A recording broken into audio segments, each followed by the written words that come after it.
If you have it, say amen. Amen. If you don't have it, say Lord have mercy. 2 Samuel chapter 9. The word of the Lord reads in this way. Then David said, is there yet anyone left of the house of Saul, that I may show him kindness for Jonathan's sake? Now there was a servant of the house of Saul whose name was Ziba. And they called him to David, and the king said to him, are you Ziba? And he said, I am your servant.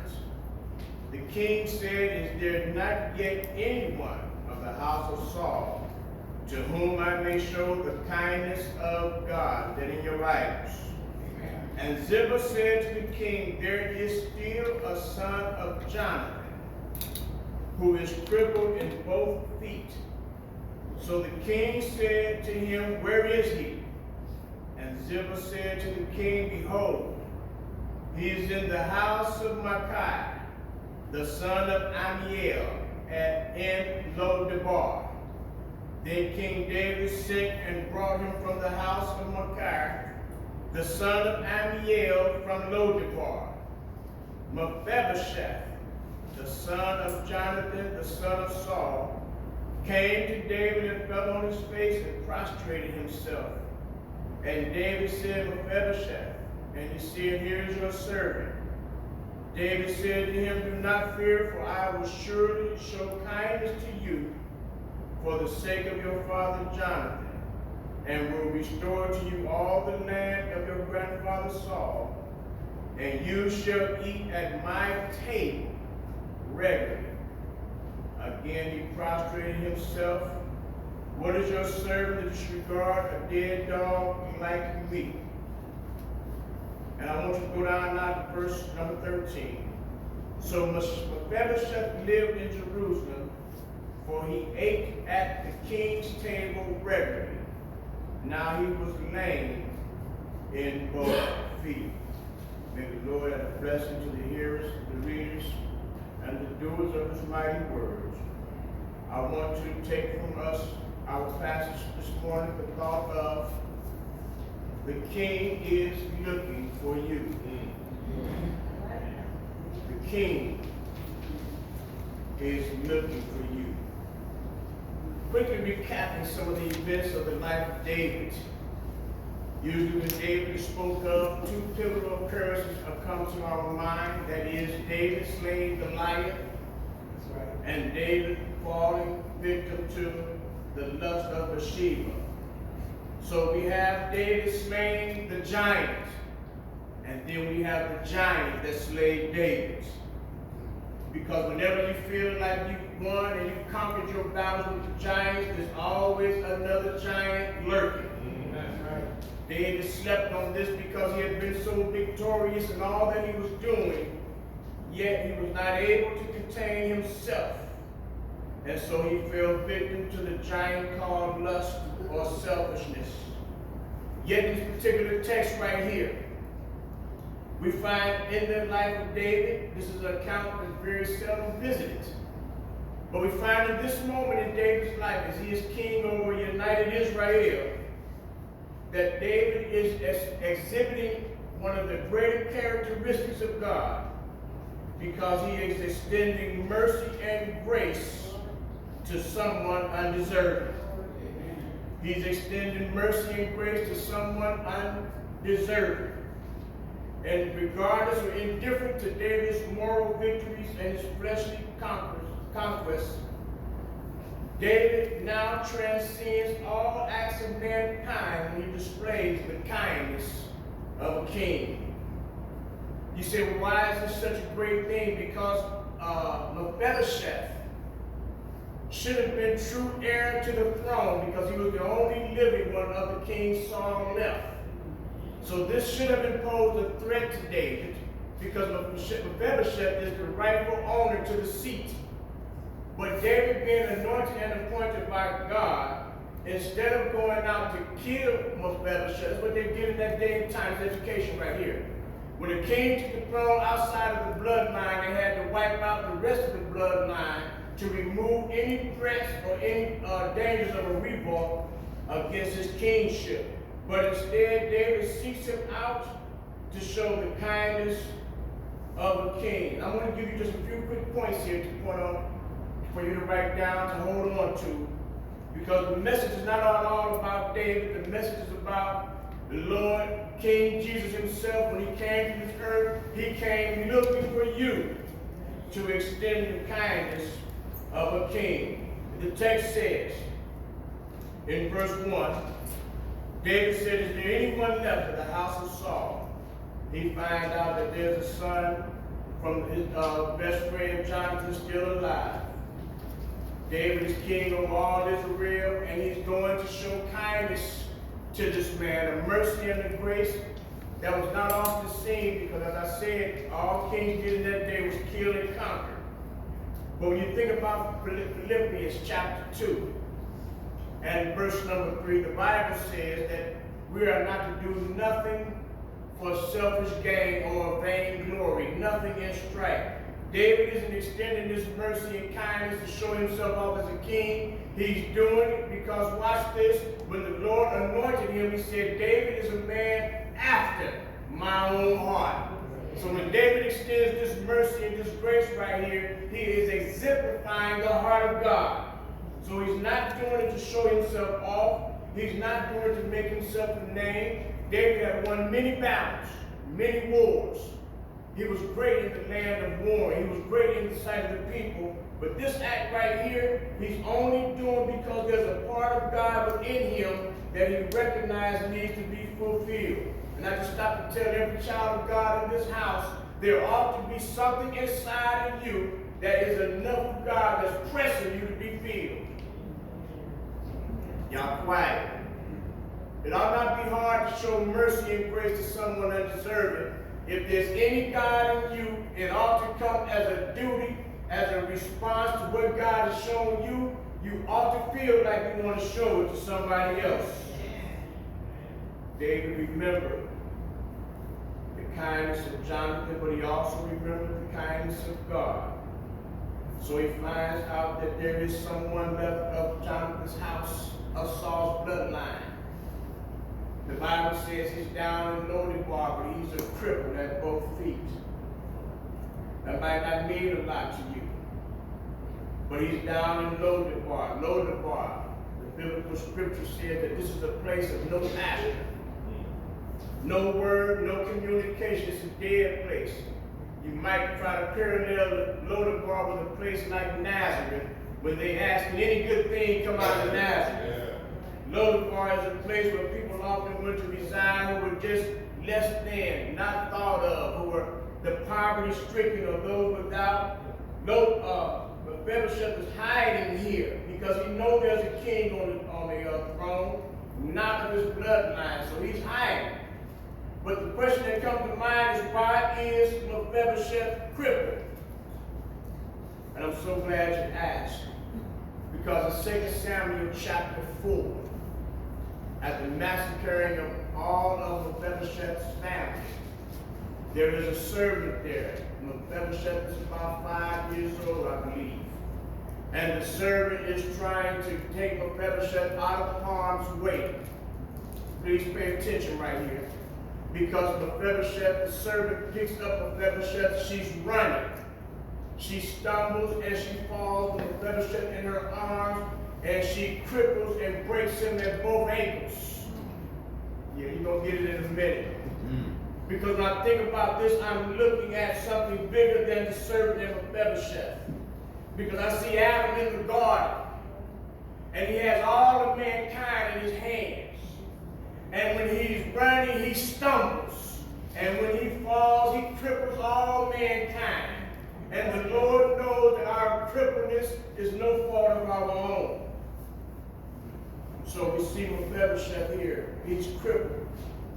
But yet David is seeking him out. Not seeking him out to judge him. Not seeking him out to pass judgment on him, condemnation. When I look at John chapter 3 and verse number 17, the Bible says that the Lord God sent not his Son into the world to condemn the world, but he sent his Son into the world that all the world by him might be saved. See, Jesus never came here to judge the world. He came here to save the world. And when he came down here, he was looking for me. He was looking for you, because God was sending the kindness of a king to save cripples like you and me. Amen. He's looking for people like you and myself, because all of us have been made crippled of no fault of our own. Somebody else dropped us when they had us in their hands. And the Bible says, Romans chapter 5, down around verse number 12, the Bible says that by one man, sin and death entered into the world. Adam had all of mankind in his hand, but when he fell, he crippled all mankind. But then God sent Jesus the Christ, his Son, to restore mankind back to a place of dignity, back to a place of wholeness and wellness. So we see in the text here that King David is sending for Mephibosheth. And you have to understand he's afraid. It is not like the king is calling him for anything other than to kill him. And so he's in fear.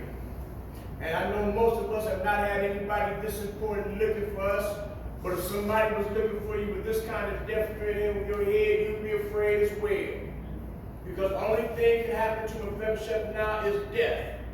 But when he gets before the king says, fear not, because I came and I called for you just to show you a king's kindness.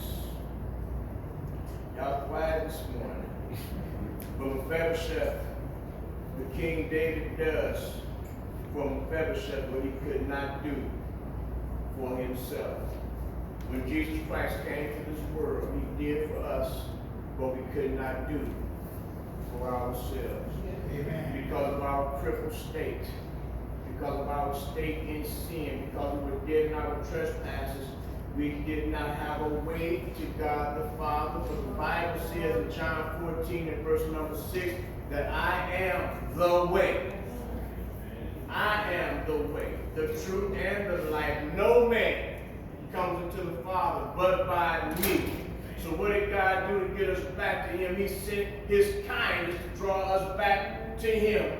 Kindness came in the person of Jesus Christ. Amen. So David sends his men and his servants to do for Mephibosheth what he could not do. They picked Mephibosheth up in his crippled state and they brought him back to the king. This is exactly what Jesus has done for you and I. This is exactly what he's trying to do for those of you who are not his children. He's trying to pick you up because you can't walk on your own. And he's trying to carry you back to God. Amen. Amen. So he calls for Mephibosheth. He's trying to restore to him all the land of his grandfather Saul. You see, what Jesus is trying to do, he's trying to give us back all our power and our authority that was lost in the garden. He's trying to give us back everything that was lost and all that we own. David now has found Mephibosheth. He says, I want to give you back everything that was rightfully yours. Even as a king, I ought to be saying hallelujah, because too many Christians are running around here without the things that they are owed or belong to them because they won't answer the king's call. If they just answer the king's call, the things that they have lost will be restored unto them. The power, the authority that they once had, the dominion that belongs to them can only be restored by the kindness of the king. So he gets there now. He gets this king, David. David tells him in verse number 7, do not fear. I know you've been in Lodabar. And for most of us in this room, we've all been to Lodabar. Yes. We've all been to a place where there was no word from the Lord. Okay. We've all been to a place where there was no communication from the Lord. That's right. We didn't always lie down in green pastures. That's right. Until we found that shepherd, until that shepherd found us. That's right. He maketh us to lie down in green pastures. That's right. No matter where you are in your life right now, That's right. the King knows. He knows about your place in Lodabar. He knows what you're going through. He knows the trouble in your heart, the trouble in your mind, the thing that keeps you awake at night, the thing that causes you not to eat or overeat. He knows about it because he is the King, and all he's looking for you to do is extend his kindness. That's right. He's trying to restore you. The kindness of the King is searching us out. His kingdom is everlasting. God has made Jesus the King of kings and the Lord of lords. And what he wants to do with you is he wants to call you out to himself so that he can show you his kindness. And so what he's doing here now, he says, Mephibosheth, I know your condition. I know you're not going to be able to make it on your own. So what I'm going to do for you is set you at my table. Amen. Y'all ain't shouting. Amen. Maybe y'all still in Lodabar. No. Because when the King sets you at his table, it's an honorary thing. It's a place of dignity. No longer eating beans and French. You're about to eat some steak right now. Because you're going to eat what the King eats. You're going to drink the finest of wines. Somebody's going to wait on you. And you ought to be happy that the King searched you out. That's right. Amen. Now here's the thing about this table. All of us were cripples. That's right. That's All right. of us That's right. are cripples. That's right.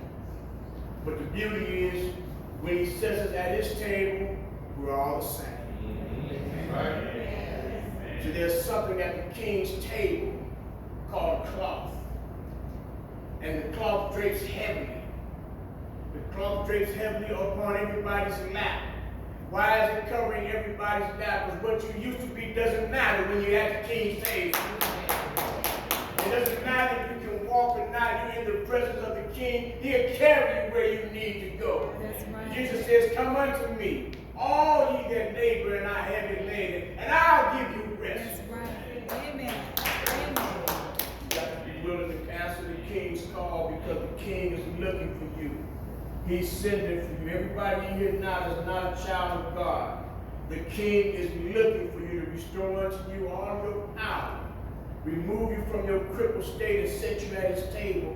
And at his table you will dwell all the days of your life. He's going to do this in front of all those who persecute you. That's right. Come on because now. the psalmist says he prepares a table Before your before me enemies. in the presence of my enemies. Your enemies to see you eating good at the King's table. See you living high off the hog, if you will. He wants your enemies to know that you serve a good God. And he's able to provide for you at all times. What's so good about the King searching you out? Because when the King is looking for you, he is a King that can do everything for you that you need. He's not just trying to give you cars and houses. He's not just trying to make you rich. The King can give you everything that you need. I'm thinking about the time when Moses met the King on that mountainside. And Moses said, who shall I tell Pharaoh has sent me? And the King said, I am that I am. Amen. When you need strength in your ailing bones, I am that doctor. Amen. When you need peace in your troubled mind, Yes. I am that wonderful counselor. When you need guidance and direction in your lost state, I am your GPS. Yes, Lord. When you need money in your bank account, I own the cattle on 1,000 years. I am that I am. That's right. Amen. And this King can give you all that you need, even in your crippled condition. That's why he's calling you. That's right. That's why he's calling you. He wants to take you out of your state of shame.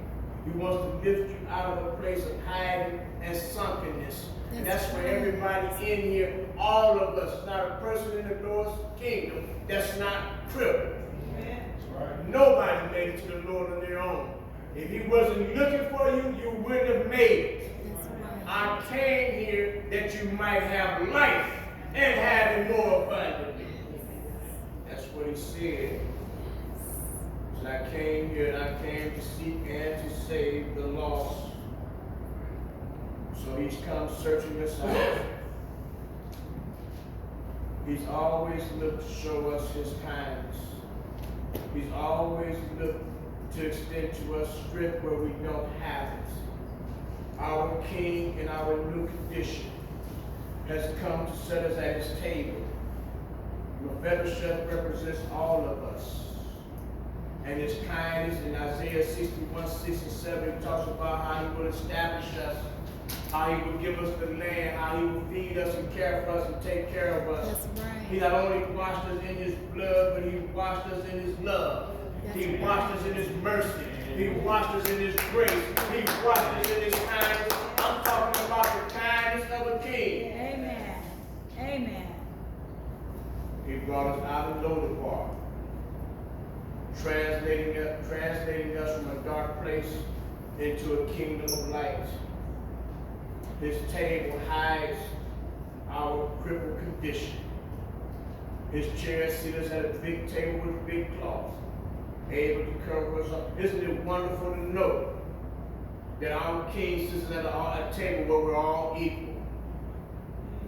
Y'all didn't say that. Too much hierarchy sometimes in the Lord's church. That's right. But when you're sitting at the table that you didn't build, and you didn't get there on your own, it helps you understand we're all equal in his sight. It's his table. That's right. It's the King's table that we've been called to. So I just want to share this with you as we close. The King is calling you. He's calling somebody in here right now. You don't have to look at your neighbor. You don't have to look at your friend.